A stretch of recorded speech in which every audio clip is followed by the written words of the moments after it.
महाराष्ट्राचा। नमस्कार, मी सुद्धा संध्या लाईव्ह मध्ये आपल्या सगळ्यांचं स्वागत। उरळी कांचनमधील वळती गावातील श्री महाकाली मंदिरमध्ये दर्शनासाठी येणाऱ्या भक्तांना मंदिरापर्यंत पोहोचण्याची वहिवाट बंद करण्याचा प्रकार सुरू असल्याचा आरोप मंदिरातील भक्तांनी केला आहे। मंदिरातील वेशीसमोर महिला भक्त येत जात असताना महिला भक्तांसमोर काही पुरुष मंडळी अर्धनग्न अवस्थेत मुद्दामहून अंघोळ करत असतात असा आरोप मंदिरात येणाऱ्या महिला भक्तांनी केला आहे। तसेच मंदिरात येणाऱ्या भक्तांना जातीवाचक शिवीगाळ करणे, धमक्या देणे हा प्रकार सुरू असल्याचा काही तरुण भक्तांनी आरोप केला। 7/12 ट्रस्टच्या नावावर असताना सुद्धा काही स्थानिक लोकांचा त्रास देणे हा सुरू आहे असा आरोप करण्यात येत आहे। पोलीस प्रशासन, ग्रामपंचायत आणि PMRDA कडून आम्ही वारंवार तक्रार केली आहे, परंतु म्हणावी तशी दखल घेतली जात नाही अशी खंत मंदिराचे ट्रस्टी आणि मंदिराच्या पुजारी भरत पवार यांनी व्यक्त केली आहे। पोलीस प्रशासन, ग्रामपंचायत यांच्याकडून आम्हाला न्याय हवा अशी प्रतिक्रिया समस्त भक्तगणांकडून होत असताना दिसतेय। मी सध्या आहे उरळी कांचनमधील वळती या गावात आणि वळती या गावामध्ये मी आलेलो आहे आणि आपण इथं बघता एक सुंदरसं श्री महाकाली मंदिर आहे आणि या मंदिराची मनोभावे इथे सेवा पूजा केली जाते, अन्नदान केलं जातं आणि इथले काही विश्वस्त मंडळी आणि ट्रस्टी इथं माझ्यासोबत आहेत आणि काही कारणामुळे इथलं काही काम अडलेलं आहे असं आम्ही ऐकलेलं आहे। माझ्यासोबत भाग्यश्री जाधव आहेत, भाग्यश्री सातव। काय नेमकं तुमचं प्रॉब्लेम आहे इथलं? विषय काय की ही जी मंदिराची जागा आहे इथं म्हणजे अमावस्या पौर्णिमेला अन्नदान असतं, तो जो व्यक्ती आहे त्यांनी आतमध्ये एंट्रन्सचा रोड आहे तो अडवला आहे, जे समोर एंट्री आहे ती जागा अडवली आहे। तो व्यक्ती म्हणजे कोण?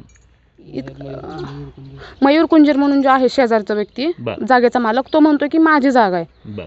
मग ही जी जागा जी म्हणताय तुम्ही, हा समोरचा रोड बोलताय का? हा समोर तो सरळ एंट्री आहे पण त्यांनी तो अडवलेला आहे।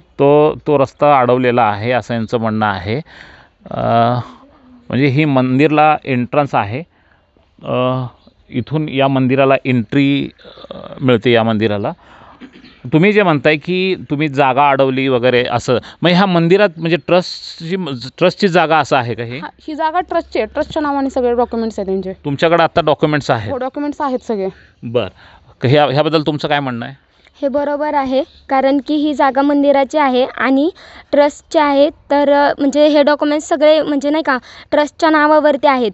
तर ही मंदिराची जागा आहे आणि ते तिथं म्हणजे नाही का आंघोळ वगैरे करतात, तर मंदिराच्या ज्या बायका येतात ते त्यांना ते दृश्य दिसतं, तर हे चुकीचं आहे। आणि एकदम म्हणजे नाही का मंदिराच्या समोर, देवीच्या समोरच ते आंघोळ करतात, एकदम कमानीच्या समोर, तर ते त्यांनी केलं नाही पाहिजे। म्हणजे तुम्ही याबद्दल त्यांना काही बोललं नाहीत का? बोललं होते, पण ते म्हणजे नाही का त्यांचं बोलणंच एकदम म्हणजे नाही का जी बोलायची टोन आहे ती वेगळी आहे, ते कधी समजून घेत नाही, म्हणूनच आम्ही आता हे म्हणजे ह्या टोकापर्यंत आलोय। त्यांची महिलांशी बोलण्याची पद्धत एकदम चुकीची आहे, महिलांकडे बघण्याची नजर सुद्धा चुकीची आहे त्या व्यक्तीची। आता तुम्ही तरुणाई आहे इथं, तरुणाई मोठ्या प्रमाणात दिसते, मग तुम्ही आज महाकालीचे भक्त आहात किंवा आज तुम्ही इथं पूजा अर्चा करायला येत आहे, मग हा जर प्रकार महिला तुम्हाला म्हणजे घडलेला आहे, ह्या महिला तुम्हाला सांगत असतात, मग त्यावर तुम्ही काय ॲक्शन वगैरे घेत नाही का? आता ॲक्च्युली विषय कसा आहे सर, आम्ही जर इथं आलो ना तरी ते धमकी येणार, तू वर येऊन दाखव, तुला मारून टाकतो, तुझा खून करून टाकतो, मी इथला पुढारी, म्हणजे असे दमदाटी। आणि त्या दिवशी माझी गाडी पण अडवली रात्रीची आणि मला म्हणलं इथं आलं तर परत मारून टाकेल तुला, म्हणजे असे धमके। म्हणजे मुलींना तर त्रास देतात, लेडीजला पण घाणघाण वर्तणूक, घाणघाण नजर त्यांची, आणि मुलांना पण धमक्या कंटिन्यू देतात। परत जाती वाचून पण बोलणार बऱ्याच लोकांना आमच्या, म्हणजे जातीवाचक पण बोलतात, खूप बोलतात। काय बोललं जाते? तर समज आम्ही आल्यानंतर विचारलं जातं कुठनं आला रे, कुठल्या जातीचा आहे तू, तुमच्या जातीला चालते का ही देवी, यायचं नाही इथं, परत दिसलं नाही पाहिजे इथं, या पद्धतीने बोललं जातं। आणि म्हणजे हे मंदिर काय महारामांगाचं नाही आहे असं। म्हणजे आता हा सगळा प्रकार जो घडलेला आहे, मग तुम्ही याविषयी तुम्ही पोलिसात तक्रार केली का? तक्रार केली होती सर। मी ह्या मंदिराचा मुख्य विश्वस्त या नात्याने मी आमच्या कमिटीची सल्लामसलत केली। पोलिसांना याच्या अगोदर देखील आम्ही NC दिली होती की आम्हाला अननोन पर्सन फोन करतात, धमक्या देतात, खंडणीची मागणी करतात, पण त्यांनी काय प्रशासनाने काही दखल दिली नाही आहे। मग बराच काळ आम्ही ते त्रास सहन करत गेलो, पण आज हा त्रास खूप टोकाला गेला। आम्ही मंदिर बैठकीनं ठरवलं की बाबा आपण ह्याला काहीतरी वाचा फोडली पाहिजे. मग आपल्या माध्यमातून आपण यासमोर आता या व्यासपीठाच्या माध्यमातून मी बोलतो आहे की हा जो 7/12 आहे तो मुख्य ट्रस्टी म्हणजे माझ्या स्वतःच्या नावचा आहे. आपलं नाव काय? भरत अरुण पवार मुख्य ट्रस्टी आहे. बाकीचे आमचे कमिटी मेंबर आहेत. गेल्या 2 ते 3 वर्षापासून आमचा त्यांच्यासोबत संघर्ष चालू आहे की आम्हाला परमिशन द्या. गव्हर्नमेंट मोजण्या देखील झालेल्या आहेत, प्रायव्हेट मोजण्या देखील झाल्यात. एकूण 5 मोजण्या झालेल्या आहेत. 5ही मोजण्याहून हद्द कायम झालेली आहे. हद्द कायम होऊन देखील ते आम्हाला कुठल्याच प्रकारचं काम करू देत नाहीत. यामुळे वयवर्धांना त्रास होतो. त्याचबरोबर त्यांचं जे म्हणणं आहे की वारंवार काहीतरी पैशा स्वरूपात गिफ्ट स्वरूपात मागणी करायचा त्यांचा जो अर्थ आहे आणि त्यांनी वारंवार माझ्याकडे मागणी केलेली आहे.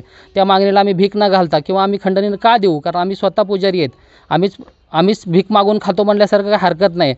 कारण हे भीक मागूनच मंदिर उभा केलं. कारण एक मंदिर एक तर राजा उभा करू शकतो, नाहीतर भिकारी.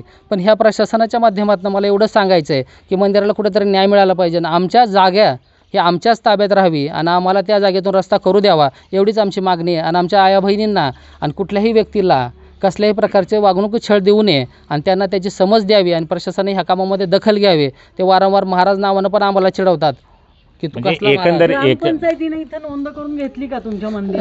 नाही, ग्रामपंचायतला आम्ही वेळोवेळी अर्ज केला, पण ग्रामपंचायतला असं काही त्यांनी सांगितलं की कुठल्याही कायद्यात ते मंदिर बसत नाही, तुम्ही PMRDला जा. आम्ही PMRDत देखील चौकशी केली. PMRDने सांगितलं की मंदिराला कुठल्याही स्पेसिफिक परमिशन नसतात. आम्ही धर्मदाय आयुक्ताकडे गेलो.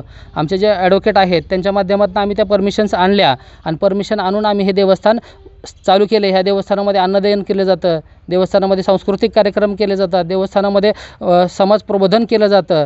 प्रत्येक काही ज्या लोकांना आत्मसमाधान मिळत नाही त्यांच्यासाठी काउन्सिलिंग केलं जातं आणि वेगवेगळे उपक्रम आम्ही राबवतो. बऱ्याच तरुण वर्गाने दारू सोडलेली आहे. बऱ्याच कुटुंब महिलेनी आपापल्या जे आपसात कौटुंबिक वाद आहेत आम्ही सल्लामसलत करून ते वाद सोडवतो. आता माझे बरेचसे ठेकेदारांना त्यांनी पळवून लावलेलं आहे. त्यांचं सामान देखील काहीच ठेकेदाराचं दिलेलं नाही आहे. आता हा ठेकेदार आपल्यासमोर एक उभा आहे मुलगा, त्याचं 8 दिवस झालं काम बंद ठेवलं आहे. तो तरी देखील त्याला आम्ही थांबवून ठेवलं विश्वासाने की बाबा थांब, आता प्रशासन आपल्याला मदत करेल आणि ह्या मदतीतनं आपलं काम चालू होईल. ठेकेदार कुठं आहेत? बरं, काम तो करतो. तुला काय म्हणजे त्यांच्याकडून काम थांबवा किंवा काय अशी काही शिवीगाळ वगैरे होते का तुला? हो सर, काम करू देत नाही ना, मारहाणीची गोष्टी करतात. बरं, म्हणजे एकंदरीत हा जर आपण सगळा जर प्रकार पाहिला, 7/12 हे जे पुजारी आहेत पवारसाहेब त्यांच्या नावावर 7/12 आहे आणि त्यांनी मंदिरासाठी वेळोवेळी ग्रामपंचायत PMRDA यांच्याकडं रीतसर त्यांनी नोंद करण्याचा प्रयत्न केला आहे, अर्ज केलेला आहे. परंतु हा भाग वेगळा झाला. पण हे जे मंदिर आहे या मंदिरासमोर उभं राहून महिलांसमोर अश्लील चाळे करणं किंवा अश्लील पद्धतीनं आंघोळ करणं आणि सगळ्यात महत्त्वाचं म्हणजे हे जे काही इथले जे काही स्थानिक जे रहिवासी आहेत ज्यांचं आता ह्यांनी नाव घेतलेलं आहे त्यांनी महिलांना हे इथं जे तरुण मुलं आहेत त्यांना जातीवाचक शिवीगाळ करणं, म्हणजे ह्या सगळ्या गोष्टी खूप निंदनीय आहे. मी माझ्या चॅनलच्या माध्यमातून प्रशासनाला एक आवाहन करू इच्छितो, या प्रकरणावर तुम्ही व्यवस्थित लक्ष घालून ह्या प्रकरणाचा तुम्ही छडा लावावा किंवा या मंदिराला आणि हे जे काही ट्रस्टी आहेत किंवा भक्तगण आहेत त्यांना न्याय द्यावा. प्रतिनिधी सतीश राठोड. ताज्या आणि महत्त्वपूर्ण बातम्या पाहण्यासाठी आजच आमच्या संध्या लाईव्ह न्यूज चॅनलला YouTubeवर सबस्क्राईब करा आणि बेल आयकॉन प्रेस करा.